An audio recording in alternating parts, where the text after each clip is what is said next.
Et coucou les aventuriers, on est parti pour la suite de nos aventures sur le scénario Seul contre les flammes, toujours en compagnie de Caracol. Yo.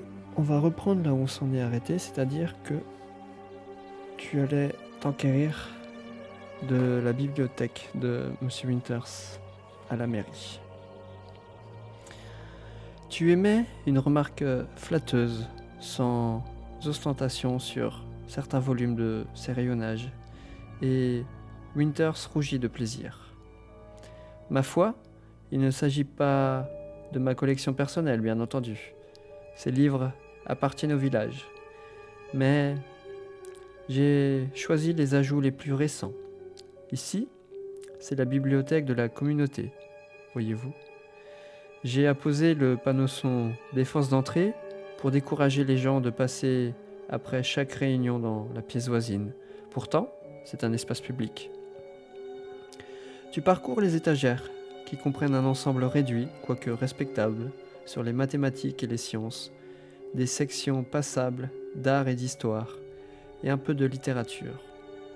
Winters a quelques romans de 4 sous planqués dans un coin, et des exemplaires miteux de la revue Bizarre Tales. Qualité ne signifie pas toujours popularité, je le crains. Il t'adresse un sourire d'excuse.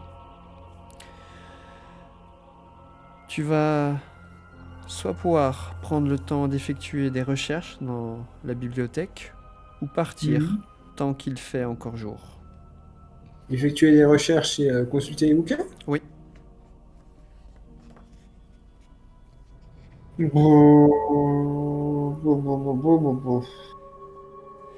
Bon, pourquoi pas. Je vais tirer un coup d'œil dans les bouquins. ok. Winters te laisse volontiers passer le restant de l'après-midi à étudier. Il t'offre un fauteuil droit mais confortable. Tu as le temps d'explorer une piste de recherche en profondeur. Tu vas pouvoir te documenter sur l'histoire de la région, te renseigner sur le festival, lire des ouvrages scientifiques ou te plonger dans les récits fantastiques. Est-ce que histoire de la région, ça me permettrait de savoir s'il y a un patelin aux alentours? Peut-être.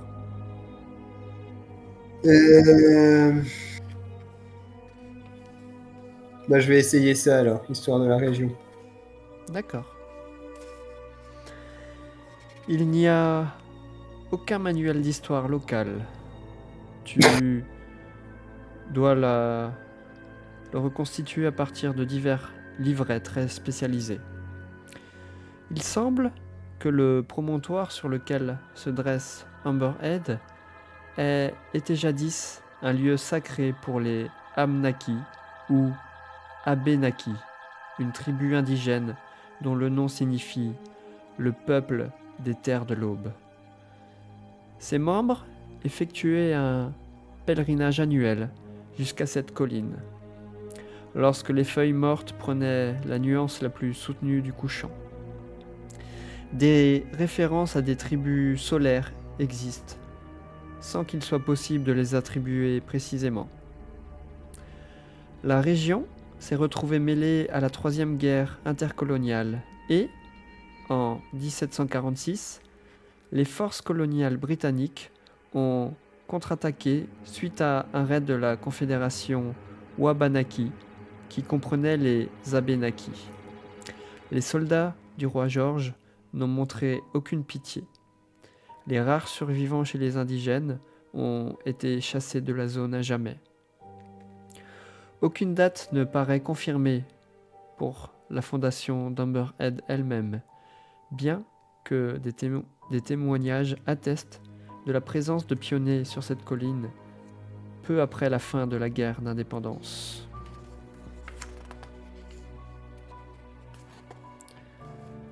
L'après-midi s'écoule lentement. Tu n'as pas tout à fait fini ta lecture quand Winters jette un coup d'œil par la fenêtre et se lève et se racle la gorge. Fais-moi un test de crédit, s'il te plaît. Crédit. J'ai 20% dans cette compétence.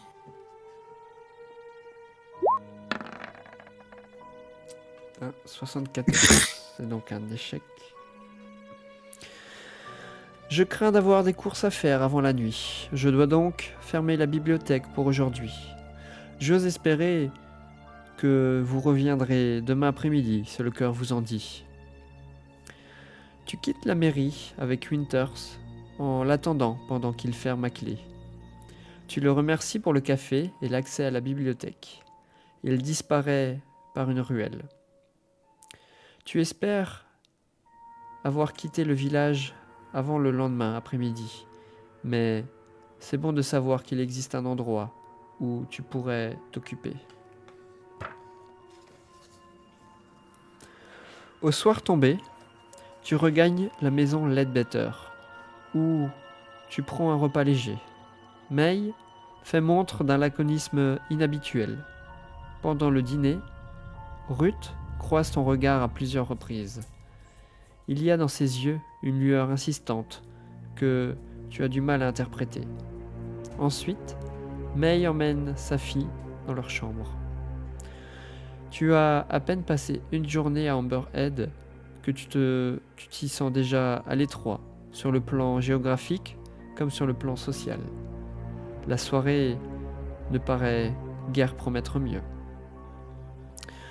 Tu as le choix entre aller observer les étoiles, tenter de parler à Ruth,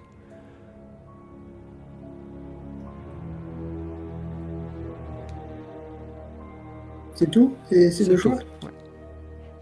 Ouais. Mais Ruth, elle est avec sa mère dans la chambre. Elle est allée la coucher, effectivement. Le choix le plus intelligent serait d'aller parler à Ruth, mais si elle est avec sa mère, je sens que ça va mal se passer encore. Bah écoute, foutu pour foutu. Je vais tenter d'essayer d'aller parler à Ruth. Tu as tenté de parler à Ruth, très bien. C'est un suicide annoncé. Plus tard dans la soirée, Ruth regagne la cuisine, où elle entreprend de débarrasser la table. Pour pouvoir lui parler, tu vas devoir obtenir que sa mère s'absente. Tu aides à la vaisselle en tâchant de concevoir une ruse. Une idée te vient enfin. Tu demandes si Silas a des amis à Amberhead. May plisse les yeux. Il connaît Troy, à l'autre bout du village. Je ne sais pas trop s'ils sont amis. On dirait plutôt un vieux couple qui aime se disputer. Mais il a sans doute passé la nuit. Tu lui suggères alors de rendre visite à Troy et de lui demander si Silas a dit quand il reviendrait. Ton hôtesse paraît dubitative. Tout de suite ? Sans consulter ta fiche de personnage, décide de la meilleure manière d'influencer May. Fais appel à ses émotions. Explique-lui que tout retard supplémentaire met en péril ta carrière. Ou essaye de la pousser à obéir. Elle avait l'air, le premier jour du moins, empathique par rapport à ma nouvelle carrière, donc je vais prendre la deuxième option, là, jouer sur le côté, oh là là, ça va me foutre dans la merde pour mon nouveau départ dans la vie. Fais-moi donc un test de persuasion. Persuasion. Persuasion. Oh, j'ai 10 pour la compétence. Avec ces démaudits. 34. Allez, C'est 34. donc un échec. Ce jeu est-il prévu pour qu'on ne fasse que des échecs? May fronce les sourcils et secoue la tête. J'irai plutôt le voir demain matin. Là, je dois m'occuper de Ruth. Elle est difficile aujourd'hui. La porte de sa chambre se referme à grand bruit. Le cadre familier de la chambre d'amis t'oppresse, alors que tu y remontes. Le lit au carré, la petite commode et le miroir en pied t'évoquent une cellule de prison. Qu'est-ce qui te prend de traîner à Amberhead? Ta nouvelle vie est ailleurs. Non, mais je vais partir dès que je peux. Hein. Allongé sur le lit à contempler une fissure au plafond, tu passes en revue les événements de la journée, notamment les petits détails qui t'ont marqué. L'altitude et le bon air t'ont fatigué, d'accord, mais te sens-tu encore en sécurité? Non.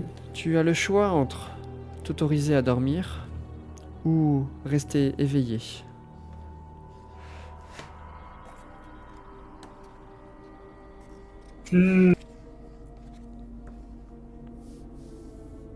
Bah, je suis pas à l'aise, mais c'est encore rien passé qui me laisserait penser qu'il puisse m'arriver des trucs de nuit au point que je n'ai pas le droit de dormir. Donc ça me paraît plus RP de m'autoriser à dormir. Ok. Tes paupières se font lourdes. Malgré tes doutes, tu laisses l'obscurité t'engloutir. De nouveau, tu rêves d'un feu dans l'âtre. Un petit théâtre de lumière jouant un drame minuscule. Comme suspendu en l'air, il ne paraît rien brûler. Mais bientôt, voilà qu'il environne ta silhouette endormie et remplit la pièce de couleurs vacillantes. Bleu, jaune, rouge, violet. Les flamèches dansent tout autour de toi. Leur langue écarlate te frôle.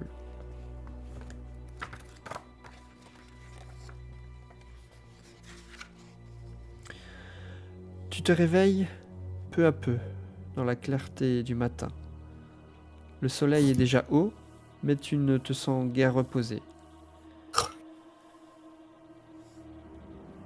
Tu te découvres préoccupé par de petits détails de la chambre. Le grain du bois sur le montant de la porte, la poignée ébréchée de l'armoire. Lorsque tu te lèves du lit, ton estomac se soulève. Tu te penches trop, manquant de tomber par terre. Tu clignes des yeux. Tu couvres peut-être une saleté.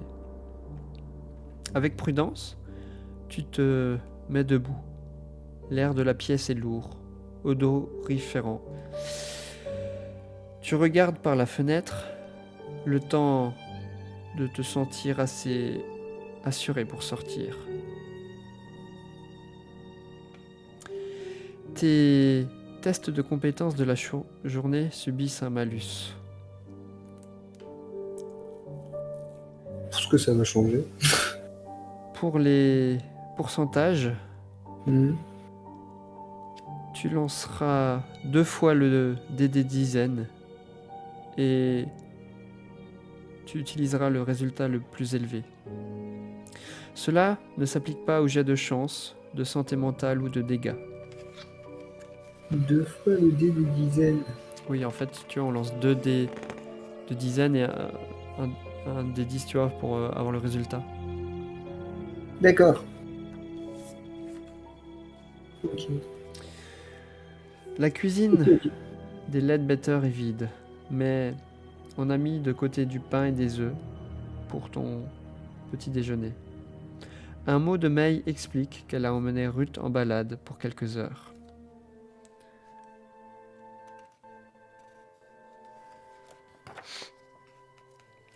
Tu fais tranquillement le tour du village en passant par des endroits discrets pour observer ses habitants. Sitôt le matin, il règne une certaine activité. Les gens qui vont et viennent en bâillant transportent des fagots jusqu'au site que tout le monde appelle le fanal. Tu vois 2 silhouettes déjà juchées sur la plateforme qui dispose le bois. Le bûcher du festival sera impressionnant, mais comptes-tu rester pour l'admirer ? Non. Il y a quelque chose qui cloche. Pendant que les villageois sont distraits par leur occupation, Tu devrais pouvoir effectuer une enquête illicite, ou bien quitter la ville sans regret. Tu Je vais vas partir. pouvoir effectuer plusieurs choses. Tu peux soit fouiller la chambre de May Ledbetter, aller seul à la mairie, examiner de plus près la cour de l'artisan, espionner les activités autour du fanal, ou te faufiler jusqu'à la route est et fuir pour de bon. Je vais prendre cette option-là. D'accord. J'avais te mets décidé donc que le lendemain en je partais. route. Donc. Et tandis que tu t'approches de la route sud qui pique vers la corniche basse, tu repères 4 villageois qui la bloquent, armés d'outils agricoles et de gourdins. Tu te déportes en direction de la route ouest. Ton cœur se serre quand tu découvres la même scène jusqu'à l'autre sortie de la localité. Te voilà prise au piège. Différentes possibilités s'offrent à toi. Tu peux tâcher de convaincre l'un de ces pelotons de te laisser passer, ou tu peux te déguiser et essayer de te faufiler.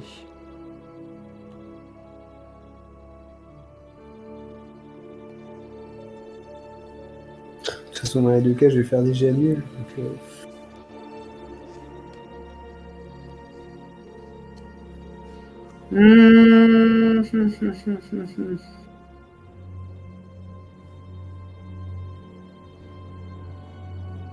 Je vais essayer de me déguiser. D'accord. C'est complètement con, vu que l'autre a la musique dans le patelin, il connaissait tout le monde. Mais ah putain, c'est horrible. De l'autre côté de la rue où vit May Ledbetter, tu vois une corde à linge qui porte quelques vêtements froissés. Ce n'est pas l'idéal, mais tu utilises tes propres habits comme rembourrage. T'improvises un couvre-chef et courbé en deux, tu traînes les pieds. Tu boites vers la sortie sud du village sans retenir l'attention. Toujours à leur poste, les gardes scrutent les passants, mais semblent s'ennuyer. Je vais te demander un test d'imposture avec une réussite majeure. Test d'imposture avec une réussite majeure. Bon, faisait même pas la peine. Hein. J'ai 5% et j'ai le malus, tu avais dit. Ouais, tu vas lancer 2 fois le dé de dizaine. Donc lance déjà un dé 100. Et ensuite tu vas me lancer un dé 10. Seul. Et un des 10. Okay. Ah, c'est bon, donc il est on mort, retient le 6, donc on retient 60. Il est mort, le perso, c'est bon. C'est donc un échec. Les gens du coin ne sont pas aussi bêtes que tu le crois. Ils s'emparent de toi et te ramènent de force au centre du village. La lumière pâle qui filtre par une étroite fenêtre t'apprend que l'après-midi s'achève. Les mains menottées dans le dos, tu ne peux pas t'étendre sur le mât flanc auquel tu es attaché. Une inconnue, ridée, entre. Son regard terne évite le tien, mais elle porte un gobelet à tes lèvres. Tu peux choisir d'accepter la boisson ou la refuser. Je la refuse. Tu refuses la boisson. Tu te détournes. Lorsqu'elle réessaye de te faire boire, tu donnes un coup de tête dans le gobelet afin qu'elle le lâche. Il répand son contenu sur le parquet. La femme esquisse un haussement d'épaule, pivote sur ses talons et quitte la pièce. Tu lui cries après, mais elle t'ignore. Bientôt tu mourras de soif.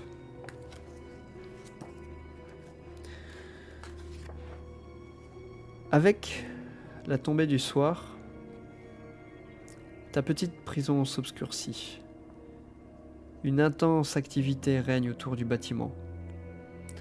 De temps à autre, une lueur orangée s'insinue par la fenêtre.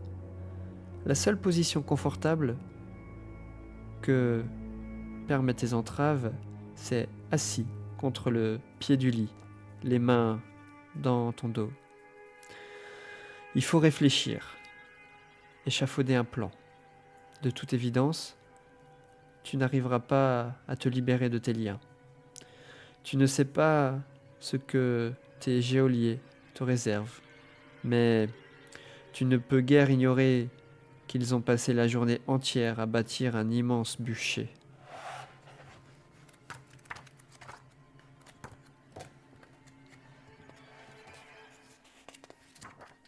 La porte racle par terre, te ramenant au présent. Une lumière orange jaillit dans la maison, projetée par des torches brandies sur le seuil. 2 villageois, du moins tu les prends pour tels, se saisissent de toi. Dissimulés qu'ils sont sous d'épais manteaux noirs, le visage et les mains peints à l'identique, seule une touche de couleur tranche dans leur accoutrement, un triangle rouge centré sur leur œil gauche. Tu tâches de résister, mais ils te soulèvent du lit. Dehors, la localité tout entière paraît réunie. Chaque spectateur a la figure peinte en noir avec le motif du triangle rouge. Les torches crachotent. Tu as beau te débattre, on te traîne vers la rue centrale et on te place face au fanal que tu peux voir sur ton écran.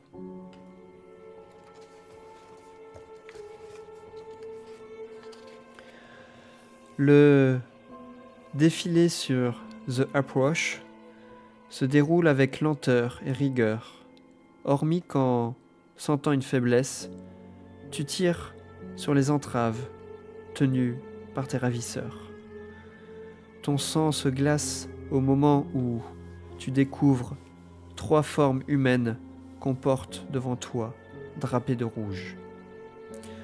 Le fanal grandit sans cesse, triangle ténébreux pointé vers les étoiles. Une psalmodie indistincte s'élève des silhouettes voilées. La scène évoque une procession funéraire. La fumée des torches te fait tousser.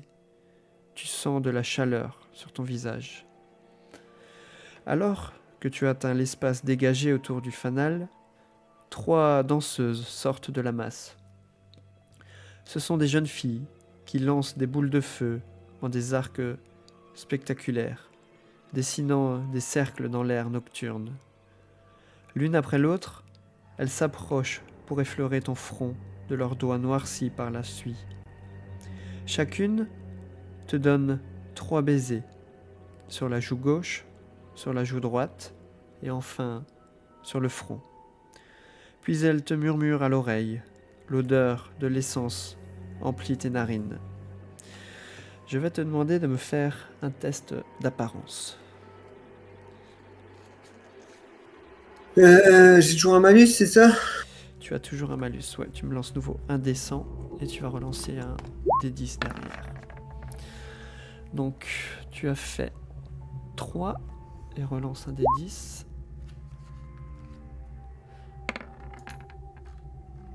Ça nous fait un résultat de 73. Non. C'est un échec. C'est un échec. Non, je suis dégoûté. Par votre sacrifice, le village va renaître, dit la première danseuse. Vous passez de la terre à l'air pour notre bien à tous, ajoute la seconde. Dans l'incandescence, puissez-vous trouver l'extase, renchérit la troisième. Poursuivant leur danse, elles disparaissent derrière les bâtiments. Lorsque tu arrives sous le fanal. 10 villageois convergent vers toi. Dans un ensemble étonnamment coordonné, ils t'immobilisent et te mènent jusqu'à la plateforme par l'escalier métallique noirci. Tu ne peux retenir un frisson à la vue du ferraillage central, tordu par les feux précédents, et de ce qui t'apparaît clairement comme des points de fixation. Aucun de tes ravisseurs ne croise ton regard tandis qu'il t'enchaîne. La foule chante désormais une mélopée antique aux étranges syllabes. Un deuxième groupe monte au fanal, transportant 3 corps drapés de rouge, qu'ils disposent avec respect en triangle à vos pieds. Puis, ils se retirent, te laissant seul avec les morts, enfoncés jusqu'aux mollets dans un tas de petits bois. Il semble que le village entier soit rassemblé autour du fanal pour te regarder brûler. Sous le maquillage, tu reconnais May Ledbetter et, oui, Silas, le conducteur d'autobus, debout à ses côtés. L'audace et l'ampleur de la supercherie te sidèrent. Un homme se juche sur une estrade et lève les mains avec une autorité tranquille. La monture de ses lunettes masque le triangle rouge sur la figure. Nous revoici donc réunis ce soir, comme chaque année, pour remercier celui qui protège notre village des flammes du vide. Vous allez être emportés par ceux d'en haut à notre place.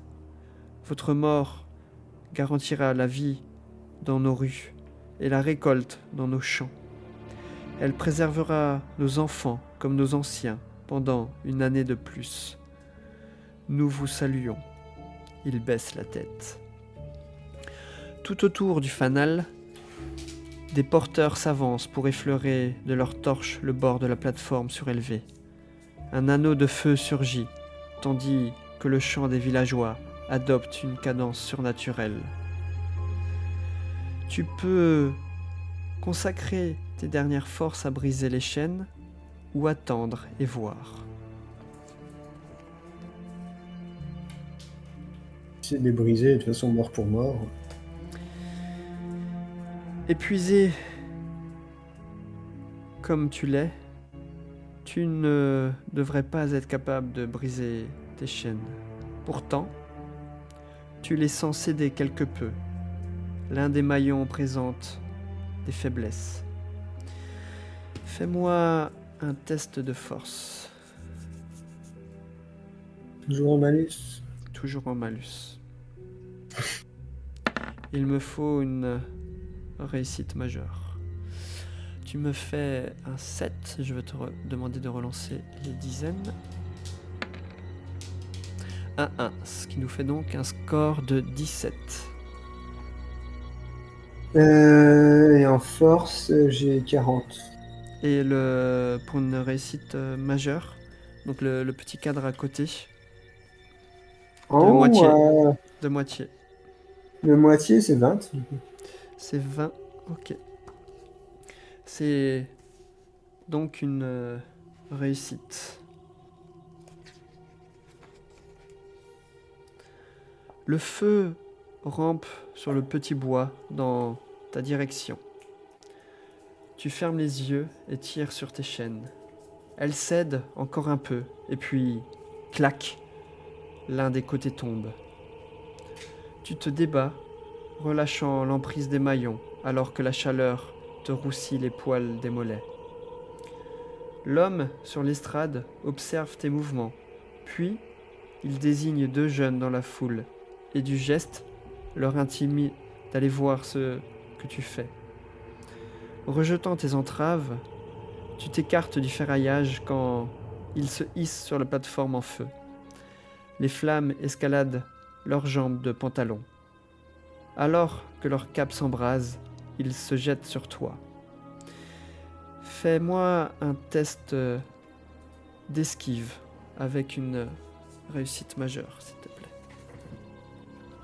plaît. Donc pour une réussite majeure, il me faut un 12. Tu as toujours un malus. Ouais, c'est en train. Bon, bah, c'est déjà loupé.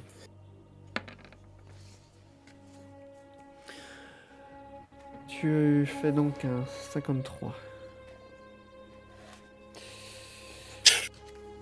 Ce qui est un échec.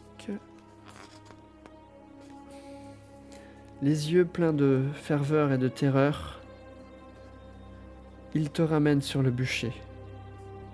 Tandis que leur habit s'embrase, en même temps que les tiens, que la chaleur insupportable te calcine, les chairs, que la fumée t'étouffe, que ta vue se brouille, ils te maintiennent dans les flammes. Tes hurlements se mêlent aux leurs. Le feu accomplit sa tâche. Et c'est ainsi que finit ton histoire.